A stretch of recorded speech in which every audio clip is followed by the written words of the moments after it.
Hello दोस्तों, श्री शिवाय नमस्तुभ्यम। अमावस्या के दिन सारे पितृदोष समाप्त हो जाएगा, सारा पितृदोष समाप्त। शिव महापुराण की कथा कहती है, अगर कोई विद्वत ब्राह्मण ने आपको बताया है कि आपके घर में पितृदोष है, कोई विद्वान ब्राह्मण ने बता दिया कि आपके घर में काल सर्प दोष है, कोई विद्वान ब्राह्मण ने बता दिया कि आपके यहाँ पर ये वास्तु दोष है और इस दोष को मिटाना जरूरी है, कोई ने आपको बताया, उस समय पर हमें घबराना नहीं, उस समय में घबराने का क्रम नहीं है। कहते हैं पीपल का जो जल झड़ता है पीपल के वृक्ष से, आप लोगों ने कभी देखा है कि नहीं देखा, वो हमको नहीं मालूम।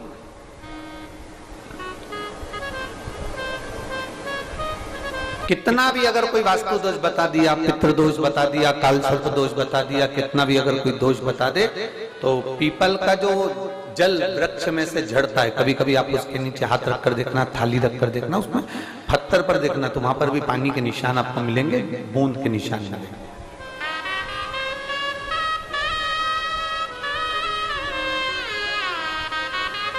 मात्र उस पीपल के वृक्ष के जल की एक बिंदी, एकमात्र बिंदी,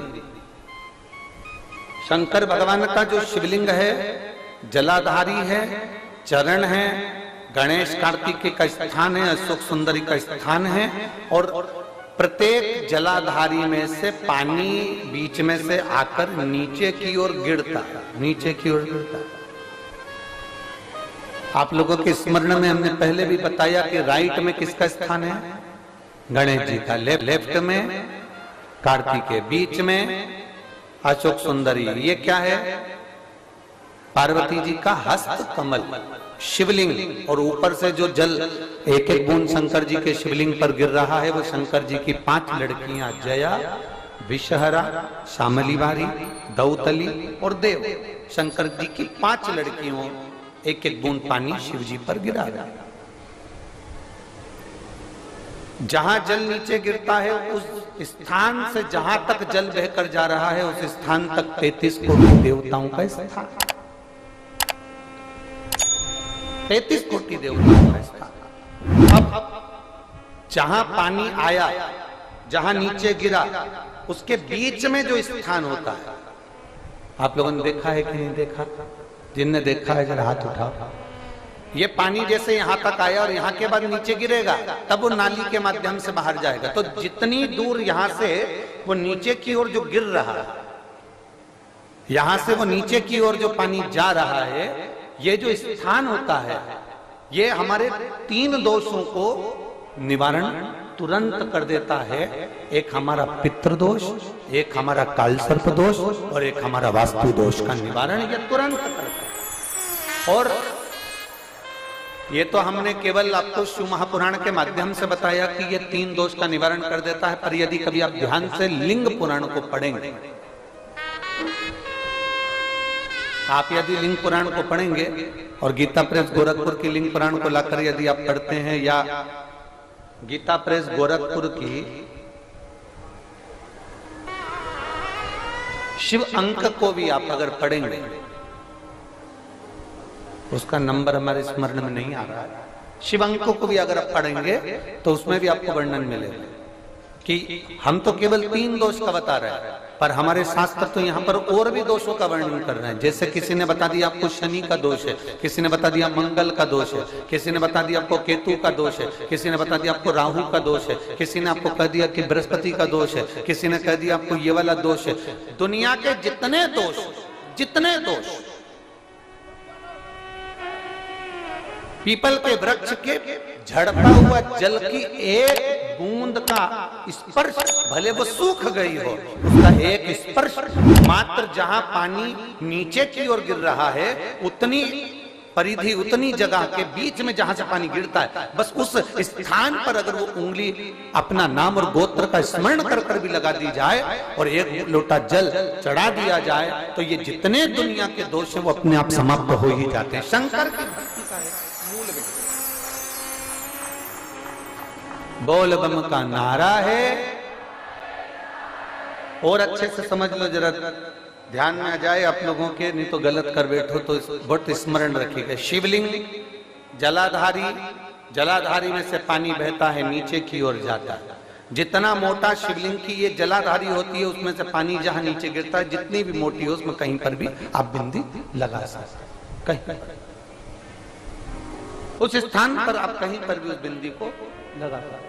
कोई कह दे तुमको कि तुम्हारा मंगल गड़बड़ है, कोई कह दे तुमको तुम्हारा राहु गड़बड़ है, कोई कह दे तुमको तुम्हारा केतु गड़बड़ है, कोई तुमसे कह दे तुम्हारा बृहस्पति गड़बड़ है, तो समझ लेना कि हमारे ग्रह की दशा को सुधारने के लिए ये जो स्थान है, बस उस स्थान पर एक बिंदु बहुत एक। अब आज के जमाने में आपने देखा होगा, जब से आप शंकर जी को जल चढ़ाना प्रारंभ करें, जब से आपने शिव महापुराण की कथा सुनना प्रारंभ करी, तब से आपने सुना होगा कि कोई भी अब ज्यादा आपको सुनने को नहीं मिलता कि वास्तु दोष हो गया, कि पितृदोष हो गया, कि कालसर्प दोष हो गया। इसके पहले का जो समय था, उस समय किसी को भी पत्रिका दिखाओ, किसी के पास भी जाओ, वास्तु दोष, कालसर्प दोष, पितृदोष, ये सारे दोष चलते रहते थे। पर तुमने जो एक लोटा जल शंकर भगवान को समर्पित करा, तुम्हारा चढ़ा हुआ जल उसी स्थान से नीचे गिर रहा है जहां हमने बिंदी लगाने का बताया, वहां से नीचे गिर रहा है, तो तुम्हारा दोष जल चढ़ाते चढ़ाते अपने आप वो दोष समाप्त होता चलेगा। सारी समस्या का हल एक लोटा जल। आप जो भगवान शंकर को समर्पित कर रहे हैं, आप भगवान शिव को जो दे रहे हैं, उसमें एक मूलता का भाव प्रकट हो गया। अपने जिनके यहाँ पितृदोष होता है, कालसर्प दोष होता है, वास्तु दोष होता है, उनको ज्यादा कुछ नहीं करना होना। महाराज एक बेल का फल लीजिए। क्या लेना है? बेल का फल, बेलपत्री का जो फल होता है उसको ले लो। उसके अंदर का जो गुर्दा होता है, अंदर का जो भाग होता है, उसको निकाल लीजिए और उस बेल के फल में आटा सेक कर उसमें शक्कर मिलाकर उसको उसके अंदर भर लीजिए।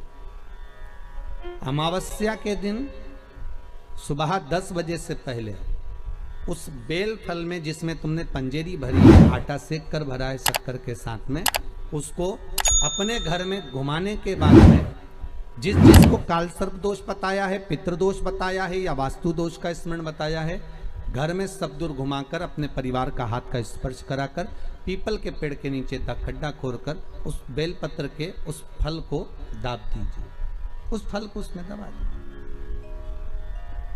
महाराज केवल एक अमावस्या करना रहता है, पितरों के दोष से मुक्ति मिलती है और हमारे घर के कार्य सफल होना प्रारंभ हो जाते हैं। कार्य की सफलता होती है, कार्य में सफलता प्राप्त होने लगती है। हम तो श्री शिवाय नमस्तुभ्यम। गुरु जी के उपाय और जानने के लिए हमारे चैनल को सब्सक्राइब जरूर करें। धन्यवाद।